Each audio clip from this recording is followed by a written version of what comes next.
প্রিয় দর্শক, সাজ্জাদ কাদিরের শুভেচ্ছা নিন।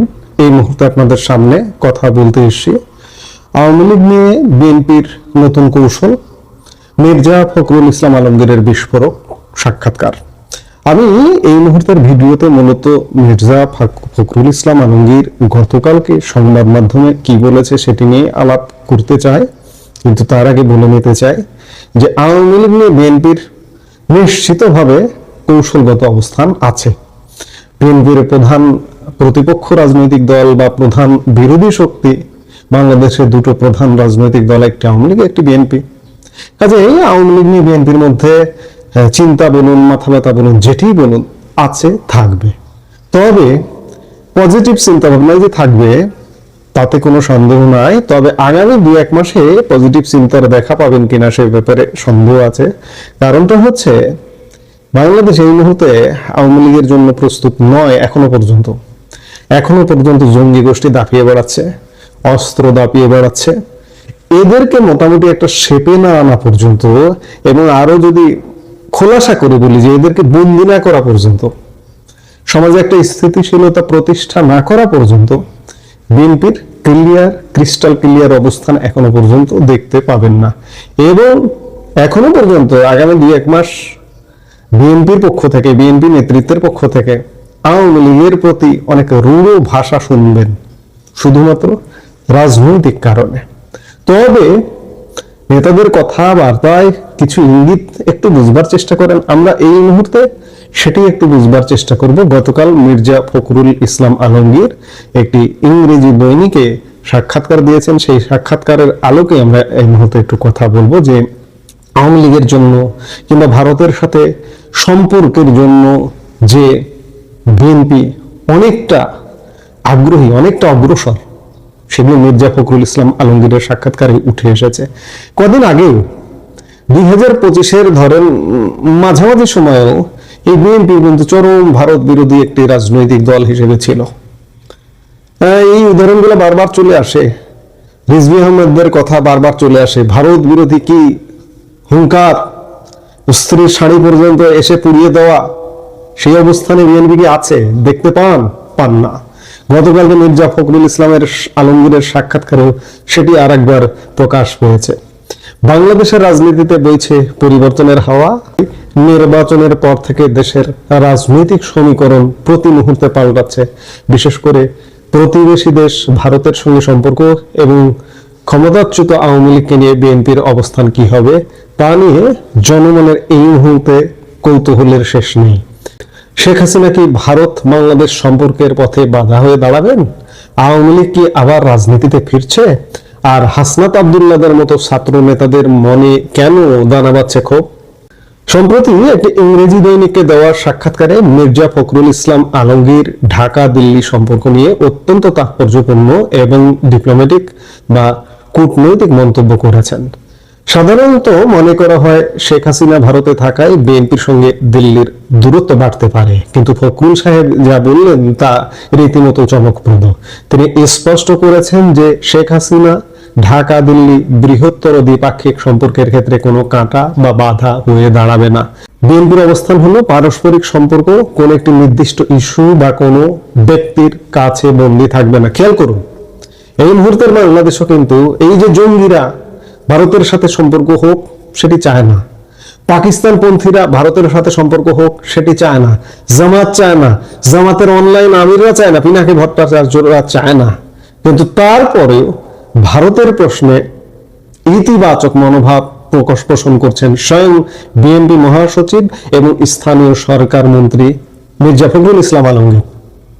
একটা করে আসবেন, ভারতের ব্যাপারে ইতিবাচক ভাব দেখাচ্ছেন, আওয়ামী লীগের ব্যাপারেও যদি একই সাথে ইতিবাচক ভাব দেখান, তাহলে তো শুরুতেই এই যে জঙ্গিরা এখনো মাঠে ঘুরে বেড়াচ্ছে তারা উত্তপ্ত পরিস্থিতি তৈরি করবে। কাজে একটু সবুর করুন, একটু ধীরে ধীরে ভারতের সাথে আগে সম্পর্কটা হোক, তারপরে এই যে ভারতের সাথে সম্পর্কের আমরা নানা কিছু ইতিমধ্যেই দেখতে পাচ্ছি। ভিসা, সব ধরনের ভিসা খুব শীঘ্রই চালু হয়ে যাচ্ছে। রেলপথের যোগাযোগ যে বাধাগুলো ছিল সেগুলো যোগাযোগ শুরু হয়ে যাচ্ছে। সড়ক পথের যোগাযোগ বিভিন্ন জায়গায় কলকাতা বা আগরতলা যে বাস চলাচল, বাস সার্ভিস বন্ধ ছিল বা বন্ধ আছে, সেগুলো কিন্তু চালু হওয়ার অলরেডি প্রক্রিয়া শুরু হয়ে গেছে।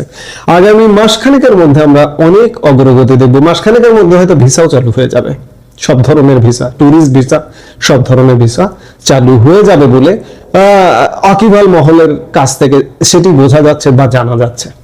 মির্জা ফখরুল ইসলাম আলমগীরের সাক্ষাৎকারে তার মনোভাবে একটি বিষয় লক্ষণীয় যে বিএনপি এখন অনেক বেশি পরিণত রাজনীতি করছে। তারা ভারতকে এই বার্তা দিচ্ছে যে ব্যক্তি শেখ হাসিনা নয়, বরং বাংলাদেশের জনগণের সঙ্গে ভারতের সম্পর্ক হওয়া উচিত। মির্জা ফখরুল ইসলাম আলমগীর বলেছেন, আমরা ভারতের সঙ্গে আরো উন্নত সম্পর্ক চাই, অর্থাৎ ব্যবসা বাণিজ্য এবং অসমাপ্ত উন্নয়ন প্রকল্পগুলো এগিয়ে নিতে বিএনপি সরকার আগ্রহী। গত 1.5 বছর ইউনূসের মতো একটা দেশবিরোধী সরকার ভারতের সাথে আমাদের এখানে যে প্রজেক্টগুলো চলমান ছিল ভারতীয় অর্থায়নে, সেই প্রজেক্টগুলো বন্ধ হয়ে আছে। প্রজেক্টগুলো খুব শীঘ্রই চালু হবার পথে। আমরা নিঃসন্দেহে এটি ইতিবাচক ভাবেই দেখতে চাই। তবে বিএনপি কি শেখ হাসিনাকে ভুলে গেছে? একদমই না। মির্জা ফখরুল ইসলাম আলমগীর সরাসরি বলেছেন যে শেখ হাসিনা গুরুতর মানবাধিকার লঙ্ঘন করেছেন এবং তাকে শাস্তি দেওয়ার জন্য জনগণের দাবি রয়েছে। তাই ভারতের উচিত তাকে হস্তান্তর করা। কিন্তু এই একটি কারণে সামগ্রিক কূটনৈতিক সম্পর্ক নষ্ট হোক তা বিএনপি চায় না। নিয়ম রক্ষার কথা তো বলবেন, এটাই তো রাজনীতি, এটাকেই বলে পলিটিক্স। যে মির্জা ফখরুল ইসলাম আলমগীর বলছেন শেখ হাসিনার শাস্তি হতে হবে, কারণ জঙ্গিরা তার অবৈধ এই যে ট্রাইব্যুনাল করেছে, অবৈধ ট্রাইব্যুনাল করে তার শাস্তি দিয়েছে। এখনই যদি বলেন না না না সবকিছু মাফ হয়ে যাবে, তাহলে জঙ্গিরা তো তাদেরকে 2 মাসও টিকতে দেবে না। জঙ্গিরাই তো, বিএনপি তো জানে যে জঙ্গিরাই আওয়ামী লীগকে ফেলেছিল। হ্যাঁ, বিএনপির লাভ হয়েছে, বিএনপি দ্রুত ক্ষমতায় আসতে পেরেছে। 1.5 বছর অপেক্ষা করে আওয়ামী লীগের পতনের পর ক্ষমতায় আসতে পেরেছে। নাহলে গত 18 বছরে বিএনপি আন্দোলন করে তো আওয়ামী লীগকে ফেলতে পারেনি। বিএনপির একটা লাভ হয়েছে, কাজেই একটু ধৈর্য ধরতে হবে, সহ্য করতে হবে। ডক্টর ইউনূসের অন্তর্বর্তীকালীন সরকারের আমলে আওয়ামী লীগকে রাজনৈতিকভাবে অনেকটা কোণঠাসা বা নিষিদ্ধ প্রায় অবস্থানে ফেলে দেওয়া হয়েছে। তাহলে কি বিএনপি তাদের প্রতি নমনীয়? সোমবার গতকাল নয়াপল্টনে সাংবাদিকদের প্রশ্নের মুখে মির্জা ফখরুল এই বিষয়ে মুখ খুলেছেন। তিনি বলেন, দেশের বিভিন্ন স্থানে আওয়ামী লীগের কার্যালয় খোলার চেষ্টা বা তাদের সক্রিয়তা, এই পুরো বিষয়টি আইনগতভাবে দেখা হবে। কিভাবে দেখা হবে? আইনগতভাবে একটি প্রজ্ঞাপনের মাধ্যমে নিষিদ্ধ করে রাখা হয়েছে। এই নিষিদ্ধতাটাকে বহাল রাখা হবে নাকি উজ্জ্ব করা হবে? মির্জা ফখরুল ইসলাম আলমগীর কিন্তু এটা বলেন নাই যে এটা বহালই থাকবে। আইনগতভাবে দেখা হবে, অর্থাৎ তিনি কৌশলী উত্তর দিয়েছেন। আইনগতভাবে দেখা হবে বলতে প্রজ্ঞাপনটা উঠিয়ে নেওয়াও হতে পারে। অপেক্ষা করুন, দেখুন কি ঘটছে। বহু জ্ঞানপাবে এখনো বলবেন যে না, আওয়ামী লীগকে আসতে দেবে না বিএনপি। দেখুন না পরিস্থিতি কি হয়। কারণ এখানে শুধুমাত্র বিএনপি যে ক্ষমতায় এসে, এই ক্ষমতা কিন্তু শুধু বিএনপির উপরেই নির্ভরশীল নয়। বিএনপি ক্ষমতায় এসে জনগণের সমর্থনে, জনগণের ভোটে তা কি? অর্ধেক জনগণকে আপনি বাদ দিয়ে ক্ষমতায় আসলেন, সেটা কি জনগণের ভোটে আসা হলো? কিন্তু আন্তর্জাতিক কোন সমীকরণ ছাড়াই বিএনপি কি ক্ষমতায় এসছে? যদি পেছনে আন্তর্জাতিক সমীকরণ থাকে, যদি অর্ধেক জনগণের সমর্থন বিএনপির প্রতি না থাকে, তাহলে বিএনপিকে আওয়ামী লীগকে আনতে হবে। নইলে বিএনপি চলতে পারবে না, সরকার চালাতে পারবে না, আওয়ামী লীগও চালাতে দেবে না, কূটনীতি চালাতে দেবে না, আন্তর্জাতিক বিশ্ব চালাতে দেবে না। আমরা অপেক্ষা করি এবং দেখি যে কি ঘটছে সামনে। গত 18 মাস ধরে আওয়ামী লীগ সাংগঠনিকভাবে স্তিমিত, কিন্তু নির্বাচনের পর তারা আবারও সক্রিয় হওয়ার চেষ্টা করছে। দেশের অন্তত 15-20টি জেলা ও উপজেলায় আওয়ামী লীগের নেতাকর্মীরা কার্যালয় খুলে দোয়া মাহফিল, পতাকা উত্তোলন এবং ব্যানার টাঙানোর মতো কাজ শুরু করেছেন। ফখরুলের বক্তব্যে একটি প্রচ্ছন্ন ইঙ্গিত আছে যে বিএনপি বিষয়টিকে রাজনৈতিক সংঘাতের চেয়ে আইনি প্রক্রিয়ার মাধ্যমে সমাধান করতে বেশি আগ্রহী। যারা বলছেন বিএনপি আওয়ামী লীগকে আস্থা দেবে না, তারা সঠিক বলছে না।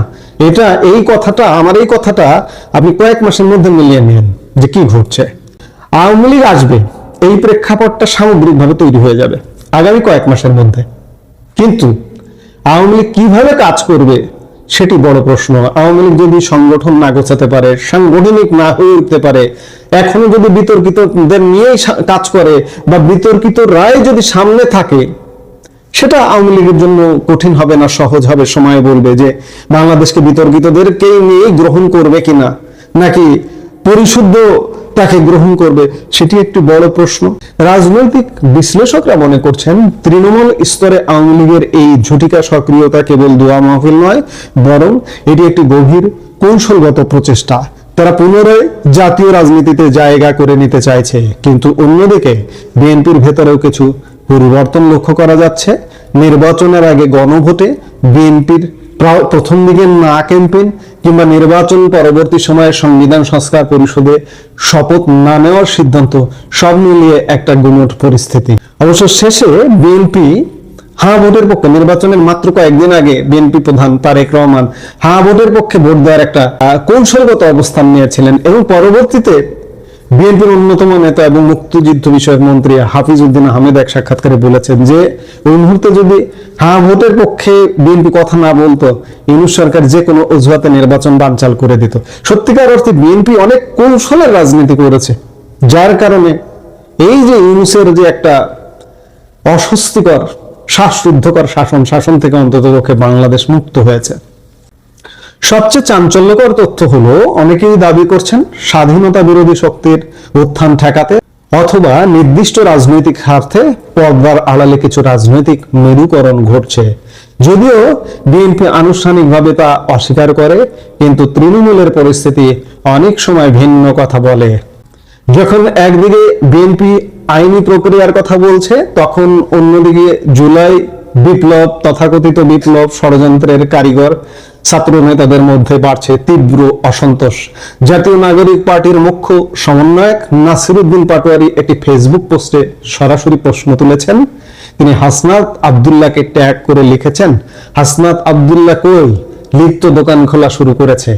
এই একটি বাক্য স্পষ্ট যে আওয়ামী লীগের পুনরুত্থান বা তাদের কার্যালয় খোলার চেষ্টাকে ছাত্র সমাজ সহজভাবে নিচ্ছে না। কোন ছাত্র সমাজ? যাদের ষড়যন্ত্রে সেই জুলাই সহিংসতা ঘটেছিল, যাদের ডাকে এরা পরাজিত শক্তি। এই পরাজিত শক্তির ডাকে এখন আর রাজনীতি আসবে না, কাজেই এদের হুঙ্কারে কাজ হবে না। বিএনপি যদি, যেহেতু সরকার, যেহেতু দেশের দায়িত্ব এই মুহূর্তে বিএনপি যদি ইতিবাচক ভাবে চায়, আওয়ামী লীগের ফেরাটা সময়ের ব্যাপার।